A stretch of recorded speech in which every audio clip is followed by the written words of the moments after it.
On a Friday during the spring semester, University of Florida archaeology students were doing something that, from a distance, looked almost painfully ordinary. They were kneeling in the woods outside Gainesville, working inside small 1 by 1 meter excavation squares. Trowel by trowel, they removed soil. Most days, archaeology at a site like this means finding fragments. A piece of pottery, a bone, a nail, something broken, something incomplete. But then, beneath centuries of soil, their tools exposed something different. A small clay vessel. And unlike almost everything else around it, it was still whole. Not cracked, not crushed, not reduced to fragments.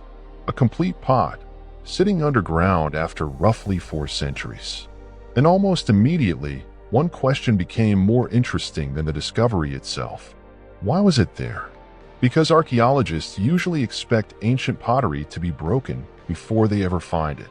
And this one appeared to have survived almost perfectly. To understand why that matters, you have to understand what was buried beneath these woods. The students weren't digging at a random historical site. They were excavating the remains of Mission San Francisco de Patano, a place that once stood at the center of a complicated world involving indigenous people, Spanish missionaries, soldiers, trade, migration, and conflict. The mission was established in 1606 among the Patano people, part of the broader Timucua cultural world of North Florida. But the story began even earlier. In 1585, the Patano had moved into this area after Spanish forces displaced them from their earlier homeland, believed to have been somewhere between present-day Paynes Prairie and Orange Lake. Then, in 1606, the Spanish government sent a friar to establish a Catholic mission in their village. It became part of a much larger Spanish mission system designed to extend Spanish influence across Florida. At its height, the village may have contained several hundred Patano people, and there was apparently only one European living there permanently, the friar. That imbalance is important, because although the Spanish mission left its mark on the landscape, the archaeological record is overwhelmingly indigenous. Since modern excavations began in 2006, researchers have recovered more than 7,000 artifacts. Most are pieces of Native American pottery. There are also glass beads, stone tools, nails, bells, religious pendants, and animal bones. Turtle, freshwater fish, turkey. The fragments and bones are not random debris. Their locations help archaeologists reconstruct what people were actually doing at the site. One concentration of animal bones, for example, suggests an area associated with cooking and discarded food. The soil is effectively preserving a map of daily life. And somewhere inside that map was a tiny intact pot. The students who found it were taking part in a field course taught by historical archaeologists Gifford Waters and Charles Cobb. Every Friday during the spring semester, the students practiced the fundamentals of archaeological excavation at the old mission site. The setting today is almost deceptive. A shaded patch of Florida woodland, trees overhead, narrow trails through the undergrowth, small excavation squares marked into the ground. Nothing about it immediately announces that this was once a settlement occupied by hundreds of people. But underneath the vegetation are traces of a completely different landscape. There are remains associated with a 17th century kitchen, a friar's residence, the surrounding Patano village, and evidence of Spanish construction. In 2006, archaeologists uncovered large wooden posts and clay footings that may have supported part of the mission's church, school, or the friar's residence. So when the students began removing soil from another excavation unit, they weren't simply looking for objects. They were trying to understand a vanished community. And then they found the pot. It was small enough to sit comfortably in one hand. Its surface was smooth and gray. Its rim was simple, with a slight outward flare. There was no elaborate decoration, no inscription, no obvious symbol announcing who made it. Yet its simplicity was part of what made it valuable. Researchers believe it was probably made by an indigenous Patano-Timucua craftsperson roughly 4 centuries ago. But the exact style wasn't familiar to the archaeologists, and that immediately created another mystery. What was this thing? What was it used for? And why did someone put it underground? The first question was easier than the last. Archaeologists can sometimes determine how pottery was used by examining what remains inside or on its surface. Cooking vessels, for example, may preserve burned food or charcoal residue. But this pot didn't provide the obvious evidence. There was no charcoal residue suggesting that it had been sitting directly over a fire. There were faint scorch marks on the outside, though. Those marks could mean the vessel was placed near a fire to warm individual portions of food. But there is another possibility. The marks may simply have been created during the original firing process when clay was hardened. So even the scorch marks refused to give researchers a definite answer. The pot had survived, but it wasn't explaining itself. And then came the strangest part. Archaeologists don't normally celebrate finding a complete pot because complete pots are common. They celebrate them because complete pots are rare. A vessel can be intact when someone throws it away. But once it disappears underground, the situation changes.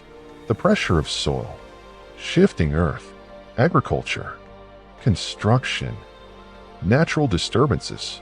Over hundreds of years, all of these can crack or crush pottery. Even vessels that began their underground journey whole often don't remain that way. Gifford Waters, who studies historical archaeology at the Florida Museum of Natural History, said this was the first time in his career that he had worked with an excavation crew recovering a fully intact pottery vessel on land. Complete objects are more common in some shipwreck contexts. On land, surviving intact for centuries is another story entirely. So the physical survival of this little vessel was already remarkable.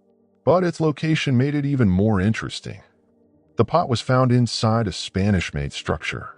Researchers don't yet know exactly what that structure was, but other discoveries nearby provide a possible clue. In the same general area, archaeologists had previously recovered parts of firearms, including a gun rear sight and a musket side plate. Historical records also indicate that Spanish soldiers were sent to the site after British raids on Spanish missions intensified in the early 18th century. That raises the possibility that the structure may have served as a barrack. But possibility is not proof. And that's one of the most important rules of archaeology. An artifact doesn't tell its story alone. Its position matters. The layer of soil matters. The objects around it matter. The building around it matters. And the history of the place matters. A pot found in isolation is interesting. A pot found inside a structure beside evidence of weapons at a Spanish mission occupied by indigenous people can become something much more powerful. It becomes evidence of people sharing the same physical space while living through a period of enormous change. But just when the little pot seemed to offer a glimpse into that world, another vessel complicated the picture. Soon after finding the intact pot, students uncovered fragments belonging to a much larger pottery vessel. And this one looked very different. Its surface was rough. Its composition didn't appear to match local pottery traditions. That difference matters. Because objects move, people move, ideas move, a vessel can travel farther than the person who originally made it. Archaeologists believe the larger vessel may have arrived through trade with communities around St. Augustine or present-day Jacksonville. Another possibility is that someone from another region brought it with them when they moved into the community. Either way, the two pottery discoveries tell a larger story. The mission wasn't an isolated settlement where everyone used exactly the same objects in exactly the same way. People were moving through the region. Goods were moving with them. And traditions were changing. The archaeological record preserves those connections even when the written record is not. A broken pot can tell you that something was there. A complete pot can sometimes make you wonder who held it. And two very different vessels found in the same place can suggest that the people living there were part of a much larger network. But there is still a problem. The small pot's biggest mystery remains unanswered. Why was it buried? Think about what that means. Someone made it. Someone probably used it. And eventually, it ended up inside a pit. But if it was still usable, why abandon it? Archaeologists expect broken objects in trash deposits. That's normal. A cracked pot has reached the end of its useful life, but an intact pot creates a different problem. Perhaps it was deliberately placed there. Perhaps it was discarded for a reason we no longer understand. Perhaps it was associated with an activity that left no obvious trace. Or perhaps the circumstances were much more ordinary than they appear now. The archaeological evidence simply doesn't allow researchers to choose one explanation with confidence. And that uncertainty is important, because it would be easy to turn the discovery into a dramatic story about a secret ritual or a hidden message from the past. But there is no evidence for that. What we actually know is more subtle. Someone made this vessel centuries ago. It survived underground. Students eventually recovered it intact, and its exact purpose and reason for being placed in the pit remain unknown. Sometimes the most honest archaeological conclusion is, we don't know yet, but the mission itself gives us clues about the world surrounding that unanswered question. Mission San Francisco de Patano was not permanent. In 1656, the Timucua people launched a rebellion against Spanish colonial rule. The uprising was suppressed, and the mission was later re-established. Decades later, the site was abandoned for good in 1706 when English raiders destroyed it. Then the place faded. The structures disappeared. The people who had lived there were no longer visible on the landscape. The mission became something buried beneath the forest. For centuries, there was little obvious sign that hundreds of people had once lived there. Then, in the 20th century, artifacts began resurfacing. By the 1950s, objects from the site were drawing attention. Modern archaeological excavation eventually began in 2006, and slowly, the buried settlements started coming back into focus. Not through one giant discovery, through thousands of small pieces. Pottery fragments, bones, beads, tools, nails, construction remains. Each object added another piece to the picture. And then in 2026, the students uncovered something different. Not another fragment, not another broken piece, a complete vessel. Something that had somehow made it through roughly 400 years of pressure, decay, and disturbance without breaking. It was almost as though the past had left one small object behind specifically because it knew archaeologists would someday come looking. Of course, the pot didn't know that, but that's what makes archaeological preservation so fascinating. The object itself has no intention, no voice, no explanation. It simply survives. And when someone finally uncovers it, its meaning depends on everything around it. The most important discovery here may not actually be the pot. It may be the context. Because the site shows how indigenous traditions, Spanish colonial power, migration, trade, and conflict overlapped in one place. The pot appears to have indigenous origins. It was found inside a Spanish-built structure. Nearby are traces of military activity. Elsewhere are food remains and thousands of objects connected to everyday life. And another unusual vessel hints at connections beyond the immediate community. Put together, those details reveal something that a history book can easily flatten. People didn't live through the past as separate categories. They lived through it simultaneously.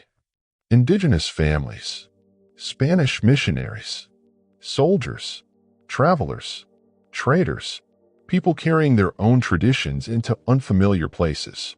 Their lives intersected, sometimes peacefully, sometimes violently, and sometimes in ways that left only fragments behind. The little pot is one of those fragments, except this time it wasn't broken. Today, the vessel cannot tell archaeologists exactly what it once contained. It cannot identify the person who shaped its clay. It cannot explain why it was placed in that pit. And it cannot tell us how many hands held it before it disappeared beneath the ground. Those answers may never come. But perhaps that's what makes the discovery so compelling. 400 years ago, someone took ordinary clay and made something useful. They couldn't have known that centuries later, students would kneel in the same landscape with tiny archaeological tools, carefully removing the soil above it. They couldn't have known that the mission would vanish, that the buildings would disappear, that the community would be transformed by colonialism, rebellion, migration, and war. And they certainly couldn't have known that one day, their small gray vessel will become evidence in the effort to reconstruct that forgotten world. The students came to the woods expecting to learn archaeology. Instead, They uncovered a question that had been waiting underground for centuries. Why did someone leave a perfectly usable pot in a pit? We still don't know. And maybe that's the most remarkable part. Because after 400 years, the pot survived almost perfectly. But the reason it was buried survived only as a mystery. And sometimes, the smallest objects leave behind the biggest questions. If you enjoy stories where ordinary objects open a window into forgotten worlds, subscribe for more.